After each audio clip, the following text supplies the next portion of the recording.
মাতৃভাষা সুরক্ষা দিবসের পূর্ণদিনে সামার হ্যাপিনেস প্রোগ্রামের যাত্রা শুরু করল উত্তর জেলা থেকেই প্রথম প্রয়াস। ধর্মনগর বিবেকানন্দ স্বার্থ শতবার্ষিকী ভবনের প্রাঙ্গণে এক সাংবাদিক বৈঠক অনুষ্ঠিত হয়। সাংবাদিক বৈঠক করেন দুজন শিক্ষক। ওনারা হলেন অজন্ত রায় ও দেবাশিস দাস, একজন ধর্মনগর মহকুমা এবং অপরজন কাঞ্চনপুর মহকুমা বিদ্যালয়ের।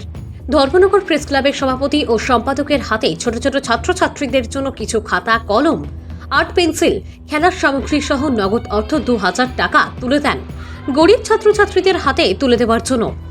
অনেক দুস্থ ছাত্রছাত্রীরা রয়েছে যারা খাতা, কলম, খেলার সামগ্রী কিনতে পারে না, তাদের জন্যই এই সকল সামগ্রী তুলে দেওয়া হয় ধর্মনগর প্রেস ক্লাবের হাতে। ওনারা বলেছেন, সাংবাদিকরা হলেন সমাজের দর্পণ। ওনারা জানবেন কোন কোন ছাত্রছাত্রীদের প্রয়োজন এই সকল সামগ্রী, তাই সাংবাদিকদের হাতে তুলে দেন। গ্রীষ্মের বিদ্যালয়ের বন্ধে ছুটিতে অনেক শিক্ষক শিক্ষিকারা রয়েছেন যারা পরিবার নিয়ে রাজ্যের বাইরে ঘুরতে যান আনন্দ করতে, কিন্তু দু একজন শিক্ষক ভিন্ন ধরনের নজির সৃষ্টি করলেন উত্তর জেলায়। ওনারা বলেন, ঘুরতে গেলে টাকা খরচ হবে, যদি ওনারা সেই টাকা দিয়েই কারোর সাহায্য বা মুখের হাসির অংশীদার হতে পারেন তাহলে মন্দ কি। তাই ওনারা ঘুরতে যাননি, সেই টাকার বিনিময়ে গরিব ছাত্রছাত্রীদের উদ্দেশ্যে খাতা, কলম, আর্টের সামগ্রী, খেলার সামগ্রী, নগদ অর্থ দিয়ে সাহায্যের হাত বাড়িয়ে দিলেন। শিক্ষা এই একটি শব্দবন্ধের ভিতর লুকিয়ে আছে অনন্তের সমস্ত সম্ভাবনা।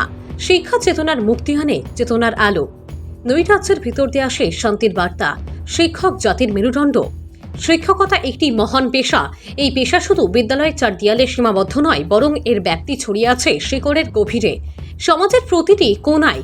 রাজ্যের বিদ্যালয়গুলিকে এখন গ্রীষ্মের ছুটি, কিন্তু প্রতিদিন সংগ্রামের ভিতর যাদের জীবন, তাদের জন্য অল্প সাহায্যের হাত বাড়িয়ে দিলে ক্ষতি কি?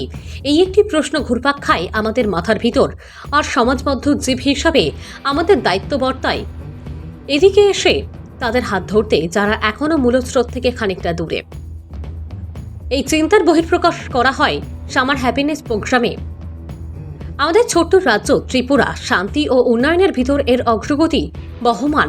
তাই আমরা যদি নির্বিশেষে একে অন্যের হাত ধরতে পারি, তাহলে প্রতিটি পাড়া, প্রতিটি শহর, সর্বোপরি প্রতিটি অংশের জনগণ, তখন যেন আমরা সকলেই একটাই বৃহৎ কর্মযজ্ঞে সামিল হব। ভানুচন্দ্রের রিপোর্ট, আসাম প্রাইম নেটওয়ার্ক।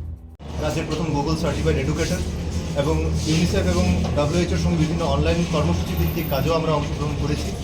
এই যে বিভিন্ন একটা মিথস্ক্রিয়া রাজ্য এবং বহির্রাজ্যের তথা বিদেশের বিভিন্ন শিক্ষকদের সঙ্গে যে মিথস্ক্রিয়া, সেই মিথস্ক্রিয়ার ফলে আমরা এতটুকু বুঝতে পেরেছি যে আমাদের যে কাজটা, সেই মূল কাজটা শুধু বিদ্যালয়ে সীমাবদ্ধ নয়, বা সমাজের একজন মানুষ হিসাবে আমরা বিভিন্ন জায়গায় দাঁড়াতে পারি। এই মূল লক্ষ্যটাকে চিন্তা করেই আমাদের এই সামার হ্যাপিনেস প্রোগ্রাম। আপনারা আজকে যারাই দেখছেন, আমাদের এই রাখা আছে এখানে টেবিলে আমাদের সংবাদ মাধ্যমের সম্মানিত যারা রয়েছেন, আমরা আপনাদের সামনে এই সামান্য কিছু জিনিস আমরা তুলে দেব। রাজ্যের বিভিন্ন শিক্ষক শিক্ষিকারা যারা রয়েছেন, যারা আমাদের সঙ্গে নিয়মিত যোগাযোগ রাখছেন, এই প্রোগ্রাম পরবর্তীতে যখন রাজ্যের বিভিন্ন জেলাতে আমরা নিয়ে যাব, আমরা চাই কোনো দল বা সংগঠন নয়, একটা মানব বন্ধন। আপনারা যারা রয়েছেন, আমরা যারা রয়েছি, আমরা সকলে মিলে যদি হাত একে অন্যের সঙ্গে যোগাতে পারি, আমার মনে হয় রাজ্যের বিভিন্ন অংশে যারা আসলেই প্রকৃত অর্থে যাদের প্রয়োজনীয়তা রয়েছে, শিক্ষণ সামগ্রীর, খেলাধুলার সামগ্রীর, আমরা তাদের কাছে পৌঁছে যেতে পারি।